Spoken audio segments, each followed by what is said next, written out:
I think the one thing that we both stressed here is that making sure that we have a proper assessment is crucial and the cornerstone to making sure that the fatigue is well managed and addressed, because there are so many ways of looking at it, so many aspects to fatigue that can really impact people's life. And when I hear people say, I just don't have enough time, oftentimes I don't have enough time is code for like, I don't have enough energy. Welcome to the Advanced Women's Health Podcast, where we empower women with the latest insights and advice on holistic health. From cutting-edge medical research to practical wellness tips, our mission is to help you thrive at every stage of life. Join us as we explore topics ranging from hormonal balance and reproductive health to nutrition and mental well-being. Whether you're seeking solutions for a specific health concern or simply want to enhance your overall wellness, you're in the right place. Let's embark on this journey to better health together. This is the Advanced Women's Health Podcast.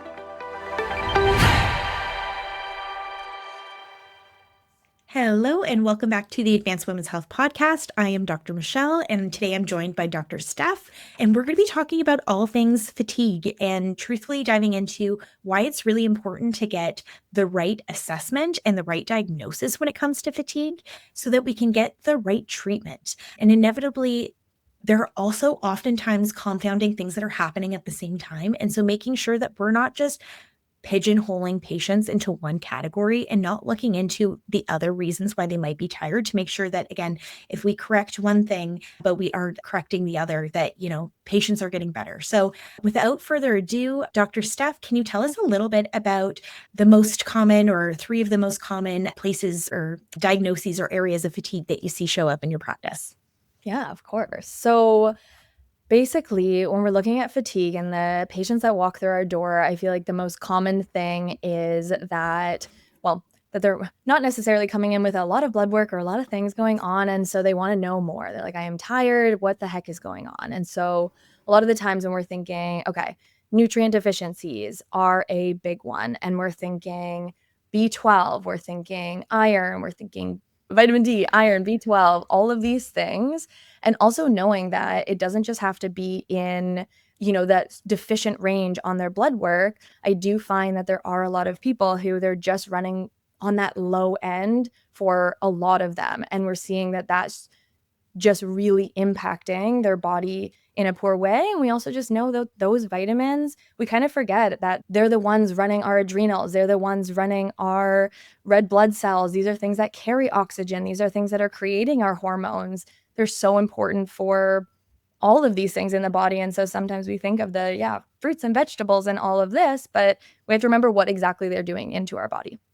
100%. And I'm glad that you mentioned the reference ranges, because inevitably there are people that toe that low end and have forever and don't feel great. And what we have to remember is, like, the Western model was really designed to treat disease, but there is like unwellness that comes before that, right? And so if we can see that coming from a mile away, why wouldn't we address that, right? And so we have the time and capacity to go through all of this with patients to make sure that they understand. And even the differences just from a lab perspective, for anybody who might be listening, ferritin is oftentimes the lab test that is looked at to look at iron and iron stores. But what isn't always as commonly known is that it can also be a marker of inflammation. So if we're an incredibly inflamed person, and I mean like elevated markers, like there's actually rheumatologically a thing going on here, that ferritin actually can be falsely elevated and be masking an iron deficiency. And so again, making sure that even when you have something that is ideal and within range, making sure that we're interpreting that correctly in regards to everything that's going on with your lab work and then your history, right?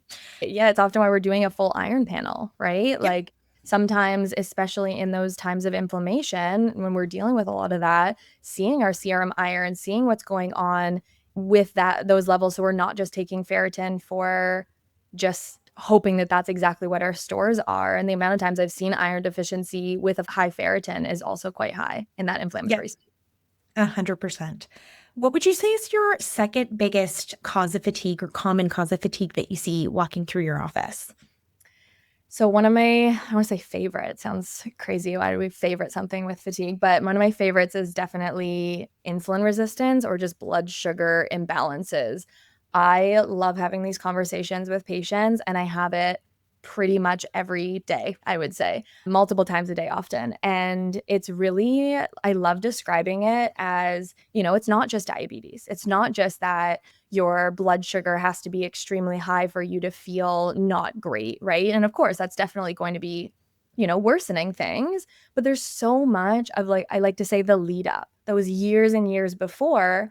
And that's why we're often testing insulin in our practice, or even doing one of our favorite tests, which is called an insulin glucose challenge test, where it basically is just looking at, okay, we're not just wanting to see what your insulin and blood sugar is in a fasted state, but actually just what it is when we actually put sugar into our body, and the curve that these hormones take. And although it can sound a little bit complicated, it truly is just understanding what is going on in the body, and understanding that when we have more simple sugars, or when we have carbs be a majority of the meal without these other things like fiber and proteins and healthy fats in the right ratio, we're really jumping through this blood sugar roller coaster all day long, snacking and meals and all of this, where we ride really high and crash down really fast. And those crashes down are the energy drops, the crashes, the anxiety, and so much more in between.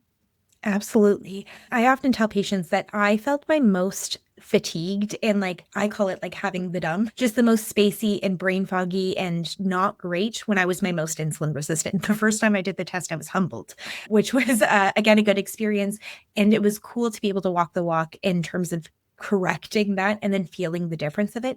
But the fatigue that can come from a high insulin state, be it because of how we eat and what we eat, or because of gut bacteria, because of liver health, because of stress. There are a variety of things that are going to impact insulin, blood sugar regulation, and therefore insulin resistance, that can make a huge difference. And so when people even are like, well, I've made dietary changes and nothing has shifted, I'm like, cool, your gut is a hot mess. Has anyone ever addressed that? Because we know that 40 to 60% of your body's insulin signaling is determined based off of gut bacteria.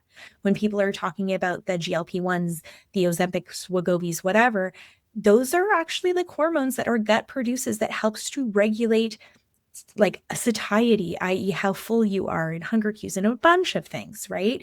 And so, but that comes from your gut health. So when people are dealing with insulin and we're going down the food route, which is obviously critically important, it's a cornerstone of addressing it, but we're not addressing those other pieces that might be contributing, we're missing half of the equation, right? So insulin is definitely, I would agree, a big factor in terms of the fatigue that I see in my practice and what people are coming in with. And again, we have really wonderful tools for assessing that and getting some clarity on that front.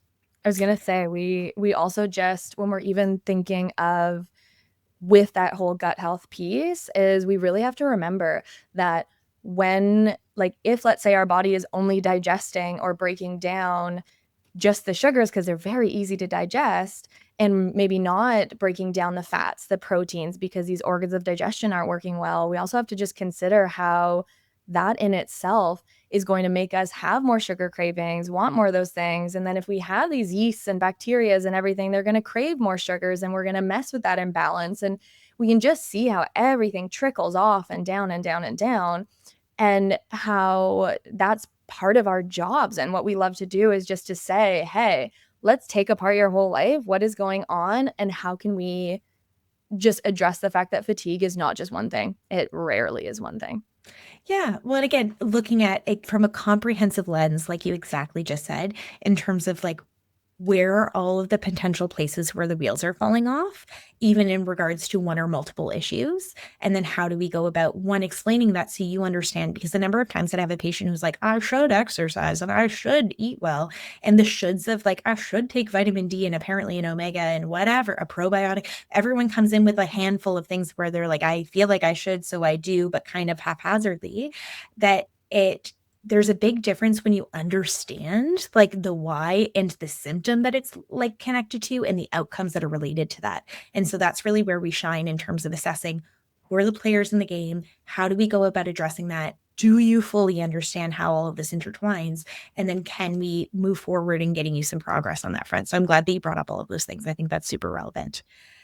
In terms of some other causes of fatigue that I see in practice that I think some obvious ones, and we're going to get to some less obvious ones soon, but insomnia and sleep issues. It's definitely a part of the practice. And I would say that blood sugar regulation, without question, plays a role in that, because for anybody who's listening, fun facts, if we're on that blood sugar roller coaster ride that Dr. Steph had mentioned, and we hit a low in the middle of the night, melatonin is secreted as the day gets dark and as you approach sleep time. And so it's going to hit its peak at that point. And cortisol gets you up and at 'em in the morning and is important for a variety of things, but it also gives you energy, is important for your immune system, et cetera. Because I think cortisol has this bad rap of just being like the bad hormone. And I'm like, if we had none, we'd also die. So like it's a good thing. It's just everything in moderation. Yeah. But all of that to say, if our blood sugar hits a low in the middle of the night, our body has to produce cortisol to bring our blood sugar back up, because we have a variety of systems in place to keep our blood sugar from getting excessively high or excessively low, because in those extremes we die. And so in that situation, we're going to have a stress response essentially that occurs, and that can lead to us waking up, right? So that's definitely something that I see in practice. What are some other things that you see in regards to sleep and contributing to sleep dysfunction in your practice? Yeah, I feel like that is a conversation, exactly what you said, that I have so frequently, is so much of, cortisol is not just the hormone that is just when we're stressed, because sometimes even these other stressors on our body are, like our blood sugar lowering. Cortisol is the only hormone other than us just eating sugar that is going to bring that sugar back up, because it tells our liver to release it to save our life in a lot of ways. Even if it's not dropping so low. A lot of people have these responses anyway, especially when we're seeing that in perimenopause, menopause. I'm seeing that just even more frequently. But yeah, I would say that one being a big piece is huge. Other things are just going to be even just I guess it goes along with it. Our eating window before going to sleep is a huge one. The foods we choose as dinner, or even the snacking before bed. And we also forget how much that's going to impact our sleep and then the next day. So that's just something that I often talk about if we know that we're nighttime snackers, or maybe dinner is a more carb heavy meal, or even just how people are feeling when they get up. Are they feeling groggy? What's going on? Are we tired but wired? Like, there's all these different kind of pieces that play in that I think is going to allow us to go down a certain, I don't want to say rabbit hole, but down a certain way. They give us clues for sure. Well, and truthfully, I hadn't really thought of this, but as another thing that we do consider is that like having a low morning cortisol can mean low morning energy. So when people are waking unrefreshed, actually having not enough of your cortisol can contribute to those symptoms too, right? And that boils down to some other issues, which can be like oxidative stress and like the inability to make some of these hormones. But I want to put a pin in that for a second, because I do want to make sure that we talk about sleep kind of to the best of completion that we can in one of these podcasts. But because sleep all by itself can be a lengthy conversation. Another one that I do find that I'm having a conversation about often is sleep apnea. The number of times that I've had a patient who has been diagnosed, who has a CPAP, who is lovingly unwilling to wear it. I'm like, if we're truly experiencing episodes of apnea, i.e. lack of oxygen, I don't have a supplement or a food in the world that's going to fix that, right? And so when people are like, I really don't feel better when I wear my CPAP, I'm like, one, are our settings right? Have we dialed all that in? Like, are we sure that that's good to go? But two, the other part of that being, is there something else that we're missing? Because the goal isn't, this doesn't yield a huge outcome in my energy and therefore doesn't matter. It's okay, it probably does matter. Maybe, again, I'm open to being corrected, but where are some of these other pieces, and have we fully turned over all of the stones to make sure that you weren't still tired because you're horrifically iron deficient, or because your insulin is through the roof, or whatever the case may be, right? Because at the end of the day, it's also hard to deal with those things when you're oxygen deprived. Because again, speaking of stress responses, when you don't have enough oxygen, one, your body's going to rouse to wake you so that you breathe. But two, there's a stress response, who knew, that happens from that place. That's going to cause a higher morning blood sugar and therefore insulin, right? And so going to contribute to that resistance and more of the fatigue that comes from that perspective. So I do really find that I encourage patients to seek out sleep studies, again, when appropriate. Like, it's not everybody who's getting a referral, but if there are signs, if there are symptoms, to make sure that that's getting properly assessed, because I think we have an idea in our minds oftentimes of like the age at which sleep apnea might happen or a body type in which that might happen. And I'm seeing younger folks who are struggling with it, people who you wouldn't suspect have sleep apnea who do, right? And so making sure that we're not inappropriately not diagnosing people and assessing for them correctly in some of those situations.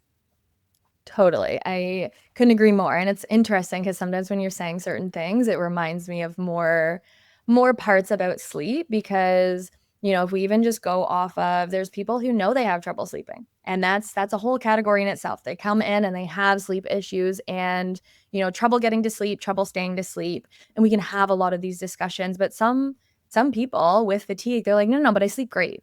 I sleep good, or it's, maybe they're just sleeping for 4 to 5 hours and they're like, but I think that's enough because I don't have enough time in the day and I have to do all my things. And then I only get that 4 or 5 hours and feel like it, that seems to be enough. And so, but in a lot of ways, we have to remember even just what sleep is giving us, not just energy, but that rest, like the restorative effects of that. There's some really cool studies out where a lack of sleep really impacts our appetite cues. We get more hungry. We tend to crave more sugar. We want more of these things. And as we just talked about, how that then impacts and trickles down and affects our blood sugar and all of that. And it's just this giant loop that continues. And so there's all these parts there as well that are impacting. Yeah. Well, memory consolidation, immune system cleanup. And again, immune system's going to come up quite soon, but essentially sleeping well is going to be critical to all of those things. So what I feel like is worth mentioning at this point is that the Advanced Women's Health crew really looks at everybody's health through the lenses of our foundations or our pillars of health, right? And so sometimes people are like, oh, I'm really complicated. I'm really complex. I have so much going wrong. And I'm like, it's really only 3, maybe 4 things, like in the complicated cases. And then and we tackle them, they all intertwine. And so we just need to focus on who are your biggies? How do we tackle them in a way that facilitates the web to collapse and for things to get better? But I think that sleep is one of these where, again, it's crucial. It's going to have a role in so many things. And so if you're not sleeping well, again, we barely skim the surface. I feel like sleep needs to be a whole other podcast, but is a worthwhile thing to explore. Today's episode is brought to you by none other than Advanced Women's Health. If you are interested in diving in deeper to your health, if you are finally ready to feel like yourself, and you are finally over hearing everything's normal, everything's fine, and you want a deeper dive into your healthcare, then we are here to help you. We are currently helping patients in British Columbia and Ontario, Canada. But don't worry, if you're in another province, still reach out, get added to the wait list as we expand coast to coast. We cannot wait to work with you. Check out the show notes for more information on how to get started. How often are you seeing hypothyroidism or thyroid dysfunction show up in your patients?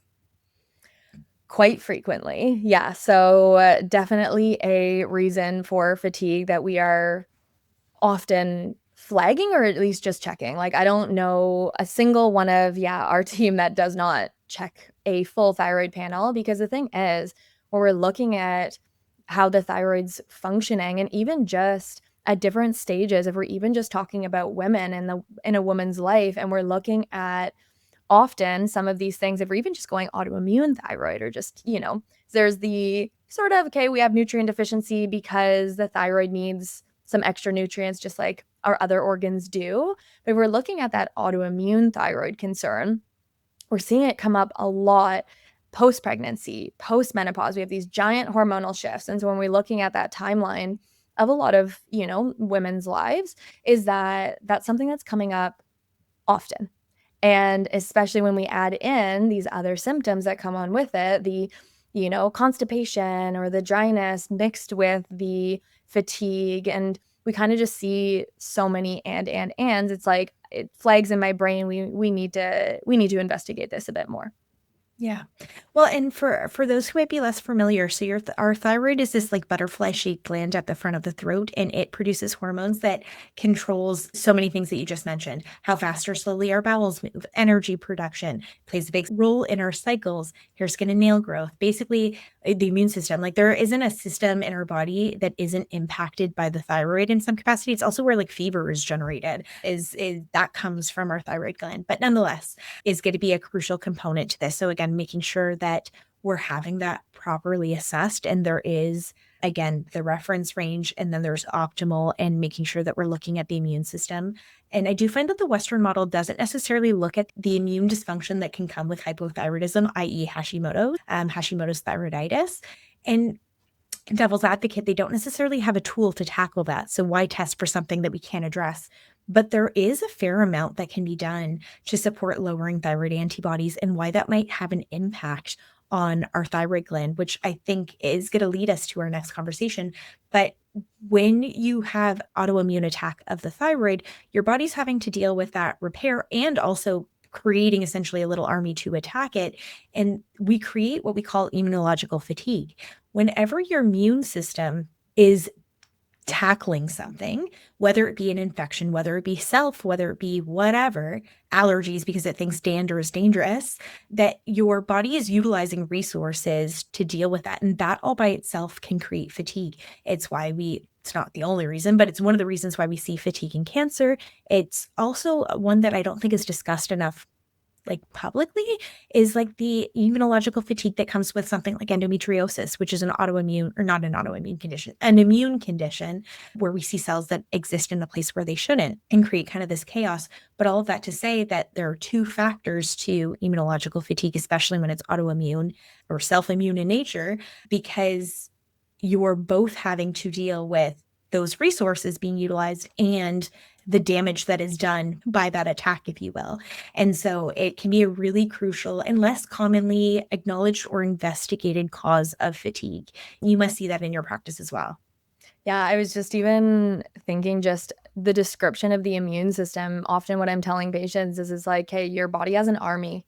And imagine it is now attacking over here and attacking over there and doing a lot. Like if we are sick frequently, that's our army being used, our immune army, right? And so we only have a certain amount before how long does it take to kind of rebuild that army back up before another attack comes, right? And so all of that with that fatigue is just really affecting a lot of people. And we kind of are moving into the a bit more deeper levels of fatigue, things that we still address often when we start seeing those initial reasons and we maybe are addressing them early on, but we are often investigating further when we are seeing different parts of the immune system affected, different parts of our hormones affected, and really going and looking at what are your other symptoms that you're experiencing and where are we connecting the dots. And that's really one of my favorite things to do in practice is to show, and even Dr. Michelle, just what you'd said earlier, just was like, okay, even just with, if we have a couple things going on and connecting it to the maybe like, let's just say 10 other symptoms that you're experiencing, and to just watch sort of that light bulb moment go off to say, hey, there's often these things super connected. And as we address these, it falls down and ends up addressing a lot of the other things too, which is really cool. 100%.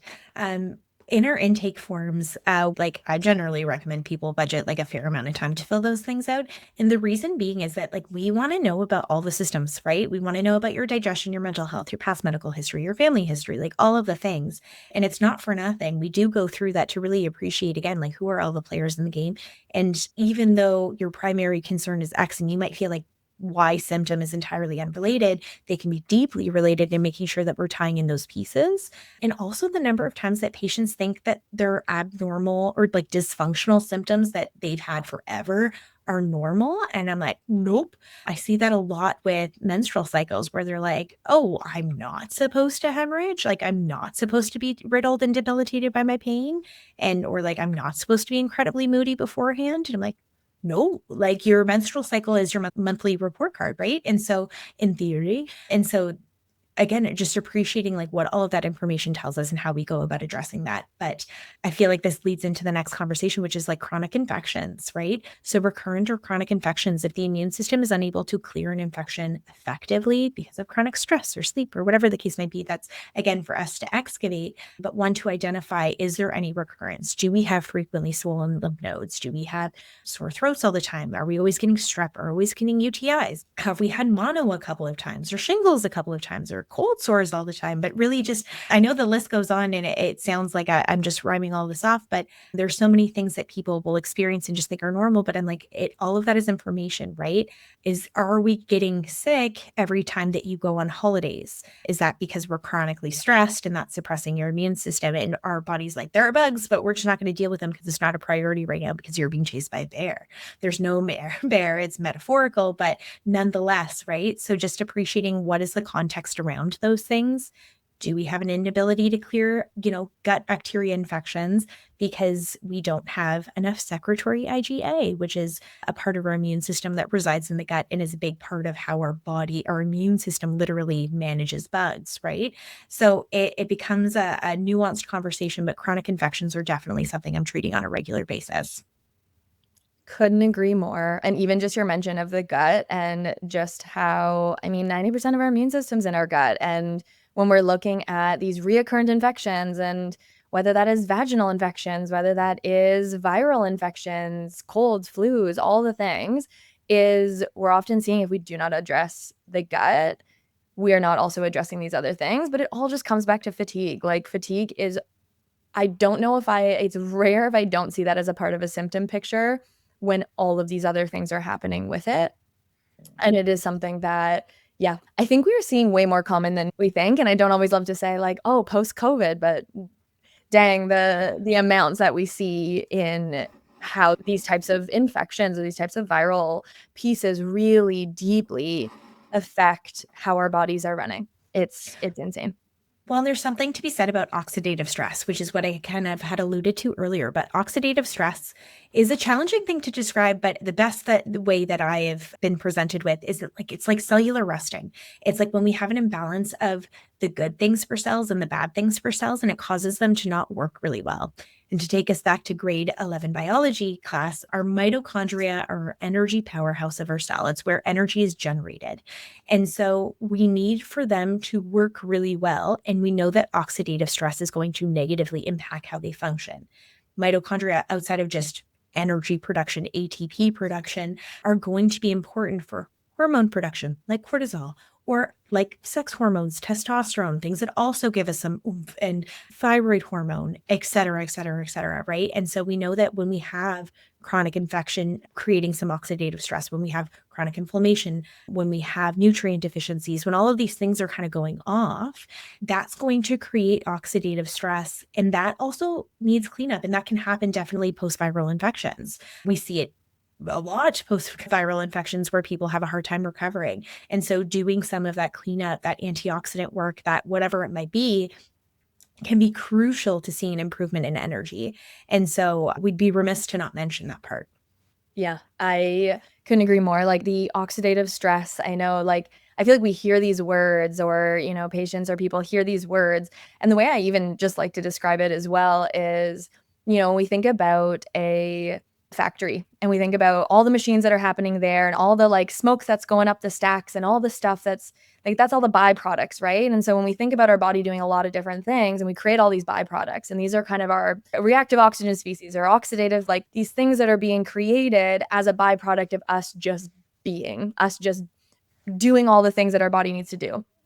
But then if our body's not cleaning this stuff up, let alone like, right, when we're not pooping, we're not doing all the things, we have to have these areas where things are leaving our system. And then, so we're just going to end up even adding in more of those stressors on top of the life stresses, the potential anxiety, all the other stressors on our system. And it's just like, okay, well, now we have immune stress. Now we have our mental emotional stress, the stress of not sleeping, this, that, and the other. And we end up just building up so much of this in the body. And it really affects us. And just like you said, our mitochondria, and the amount of times I end up just supporting that so much in practice, because a lot of us are just overdoing it. We're go, go, go all the time. We're pushing our bodies, and often, especially when we're in this super depleted state, I definitely use it in kind of both when we're flying high and we're still go, go, go, but really often in this depleted, exhausted state, your mitochondria, powerhouse of the cell, need that support. They need that extra love. They need that because just like Dr. Michelle said, they make so many of our hormones. Like they make and do so much in our body, let alone make our own energy. And when we assume that coffee is doing the same thing, we are just not getting where we need to go. And so we need to kind of have the real, what we want coffee to do is basically what I like to call mitochondria support, is the support we actually want for our body. But yeah, I digress. That's so funny. Yeah, but it's a good thing worth mentioning. Like some people are like, they live on coffee and anxiety and it's part of their fuel. And I'm like, if you find that you are struggling with these things, please reach out. It doesn't need to be like this. Though we have not captured all components of what fatigue could be, because truthfully, again, this is a nuanced conversation. Any additional tidbits or pieces of information that you want to leave patients with today, or listeners? It's a good question. I think, honestly, to even just pull it all together is really just looking at basically saying, like, it's often not just one thing. And it's often that we really need to go through, and whether that's with lab work, whether that's with extra questions, the intake form, all of these things, we really need to just deep dive and understand at a deeper level what is going on without necessarily making assumptions, right? There's things that we need to really look at and understand how they impact our body as a whole. And so whether that is saying, hey, are your pillars good? Are your foundations good? And then saying, okay, what else is going on? Because it's not just stopping there, and it's not about us saying, well, we've done all the things, you must be okay. Like that is also a decision of like that's not just because some of those labs look good does not mean physiologically you can actually be okay. And it is often just telling us there's a lot more going on that we really need to unpack. And the amount of times I just feel that people feel so unheard in that experience, because sure, maybe you're not dying, but you're exhausted. You are not doing well. That's where we're like, okay, we got to get there. This is normal, but this is not good, right? There's that distinct Common. Yeah, definitely Yeah. common. And it's one of these things where I have a lot of patients who come in and like, my labs have all been normal. And I'm like, one, I will respectfully be the judge of that. And two, yeah, there's a difference between common and normal. And again, I think the one thing that we both stressed here is that making sure that we have a proper assessment is crucial and the cornerstone to making sure that the fatigue is well managed and addressed, because there's so many ways of looking at it, so many aspects to fatigue that can really impact people's life. And when I hear people say, I just don't have enough time, oftentimes I don't have enough time is code for like, I don't have enough energy, because the number of times that I'm like, okay, but we have 30, 45, an hour to scroll or to, again, like show me your screen time here. And like what that tells me is that we probably don't have the energy, or again, something from a mental health perspective, but that's oftentimes something that we're listening for, because oftentimes there is time. It's just about what we're doing with it and what we have capacity for. So with that, we thank you for listening. If you were struggling with any of these things, please reach out. You don't need to suffer in silence, and look forward to catching you guys on the next podcast episode.